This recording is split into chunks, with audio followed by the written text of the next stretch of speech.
Do I really need a face cam for streaming?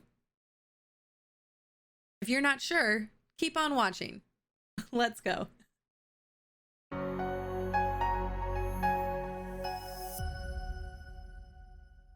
Hey guys, welcome back to my channel. My name is Jenna. I'm the creator of Geek Responsibly, where I help with tips, tools, and tricks on leveling up your streaming business. Make sure to like this video, subscribe to this channel, and ring that bell so that you know when a video goes live for you. Make sure to share it with your friends to help them grow on their streaming platforms as well. So do you need a face cam? This one's a very common question, and it honestly is quite controversial. There are people that say yes, there are people that say no. And I'm going to tell you, to start, no, you don't.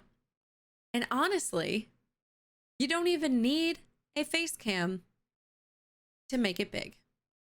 Now, a lot of people are probably going to click off of this video already and say, Jenna, you are completely wrong. But hear me out. I have two reasons on why you do not need a face cam. First reason, if you are unable to financially invest into a face cam, that should not stop you from streaming and building a community.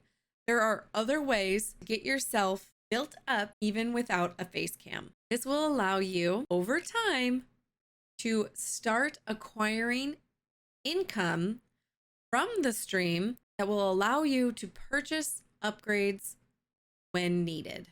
Now, with that being said, there are also a lot of streamers that I am aware of, that I even follow, that don't utilize a face cam. And they've even gotten it into their content on other platforms that it is a running joke that they don't show their face. Think of Corpse. All I've ever seen of Corpse is his hands and his very deep voice.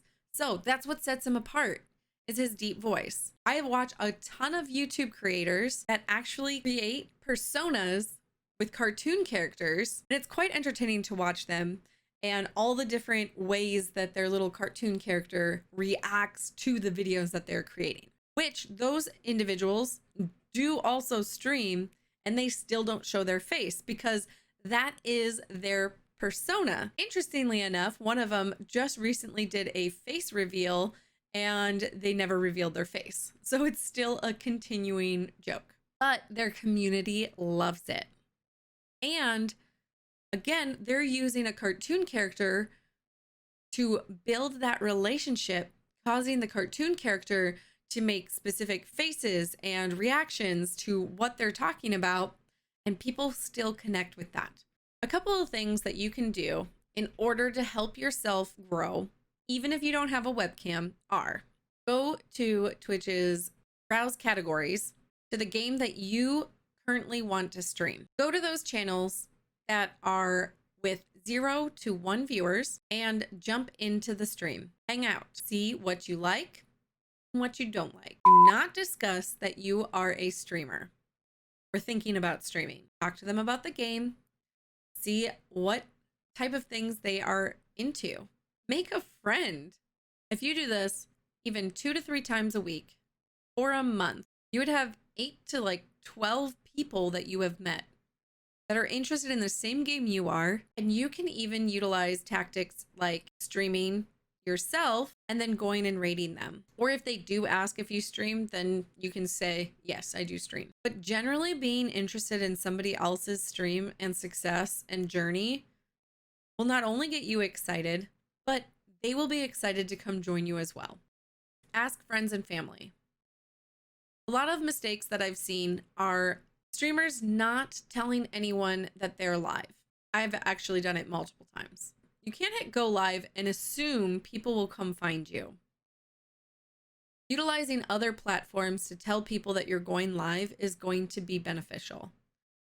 Personally, I would find 2 different social media platforms, one for high engagement, so be that TikTok, Twitter, Instagram, And the second one being a long, slow burn, like YouTube, content creation, things like that. The high engagement platform will be the place where you go and tell people that you are going live.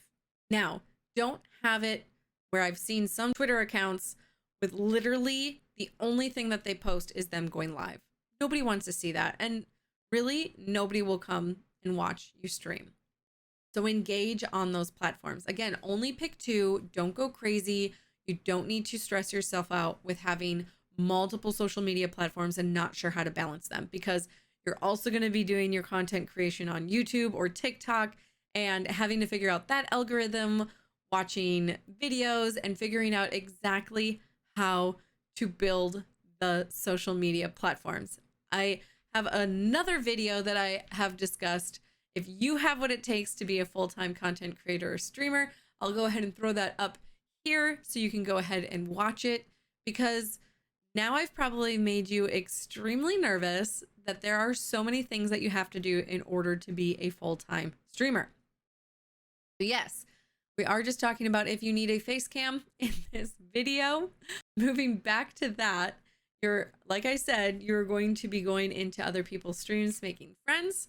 You're going to be using social media platforms to be able to engage and tell people when you are going live, asking friends and family to create an account, even if it's your grandma or your parents, to have them realize, hey, it would really mean a lot to me if you would just create this profile and just have it thrown up in the back of whatever you're doing on your computer.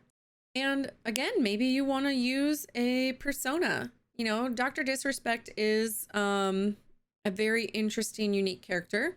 And he does utilize his face, obviously, but there are people that I watch and I enjoy their content, that they're just really cool, down to earth people, and they don't have face cams, but they utilize avatars. They also utilize strengths within giveaways and other ways to engage with their chat and community. Then it just depends on if you want to stick with that persona, because after you start, it might be fun. You might continue just being that avatar and people wondering who you are, and you take really funny pictures of just certain things that are so close to your face on your social media platforms, but then never show you. Like, that is hilarious. I'm interested. That gets people's attention. And then you just have to really create that personality. I hope this has been helpful and you feel a little bit better with the stress of needing a webcam or not. If you have any questions, make sure to throw them in the comment section below. Make sure to like, subscribe, and ring that bell so that you are alerted when another video is live for you. And make sure to share it with your other streaming friends. And always remember to geek responsibly.